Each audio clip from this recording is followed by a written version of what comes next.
warahmatullahi wabarakatuh. Perkenalkan, saya Selvi Yuliana dengan NIM 2323210013 dari kelas PAI 4A. Di sini saya akan membuat video tugas UTS mata kuliah pembelajaran Al-Quran Hadis di madrasah. Baik, di sini saya akan menjawab soal nomor 1, yaitu soalnya, menurut saudara, bagaimana hubungan konsep dasar pembelajaran Al-Quran Hadis dengan tujuan dan standar kompetensi? Jelaskan. Baik, konsep dasar pembelajaran Al-Quran Hadis berhubungan dengan tujuan dan standar kompetensi melalui rumusan perilaku yang diharapkan setelah proses pembelajaran, dan konsep dasar pembelajaran Quran Hadis ini berfokus pada penguasaan ilmu agama dan penerapan ajaran Islam dalam kehidupan sehari-hari. Tujuan dan standar kompetensi mengarahkan pembelajaran untuk mencapai pemahaman yang mendalam serta kemampuan untuk mengimplementasikan nilai-nilai tersebut.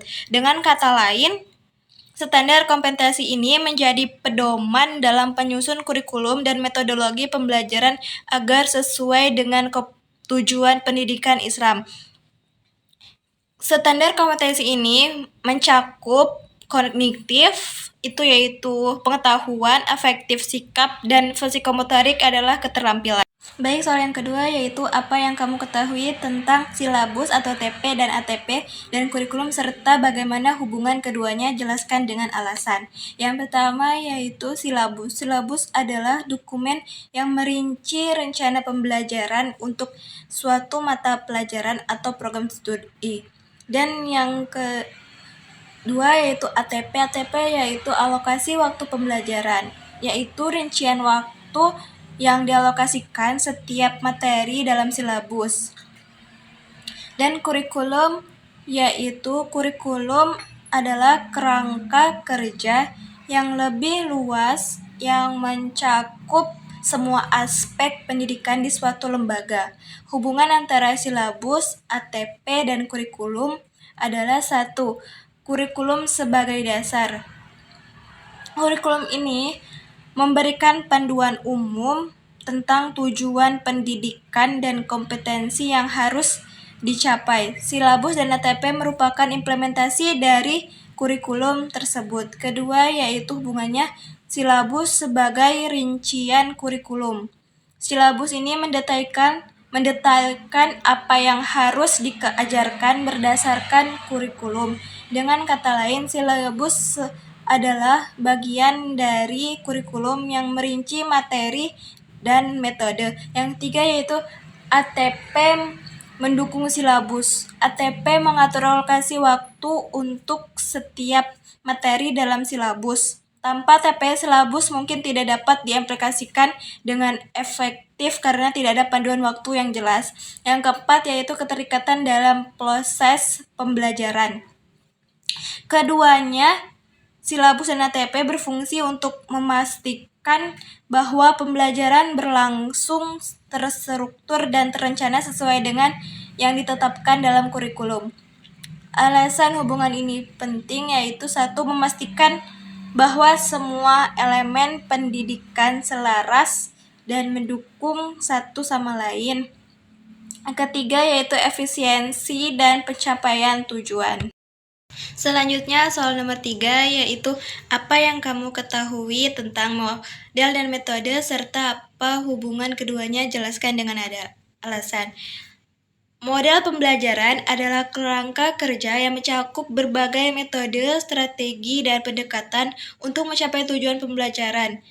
Misalnya seperti model pembelajaran kooperatif, dan lain-lain. Selanjutnya, metode pembelajaran adalah cara spesifik yang digunakan untuk menyampaikan materi. Hubungan keduanya adalah bahwa model pembelajaran menentukan pilihan metode yang tepat. Misalnya, jika pembelajaran ini yang digunakan adalah pembelajaran berbasis proyek, maka metode yang dipilih harus mendukung kolaborasi dan kreativitas siswa seperti menggunakan metode diskusi, ceramah, tanya jawab,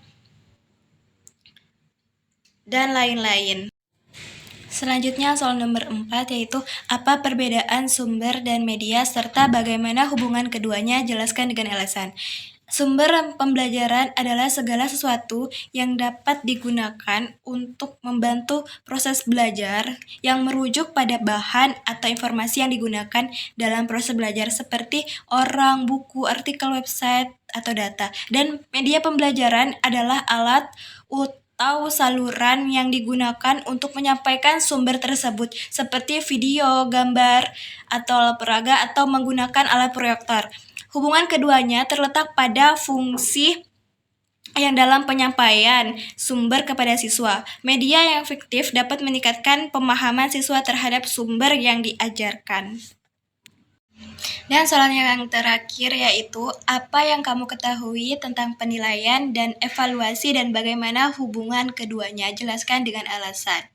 Jawabannya yaitu penilaian adalah proses pengumpulan informasi untuk mengetahui pencapaian belajar siswa. Sedangkan evaluasi adalah analisis dan interpretasi untuk penilaian menentukan kualitas dan efektivitas pembelajaran. Hubungan keduanya sangat penting. Penilaian memberikan data yang diperlukan untuk evaluasi, dan evaluasi memberikan umpan balik untuk perbaikan proses belajar mengajar.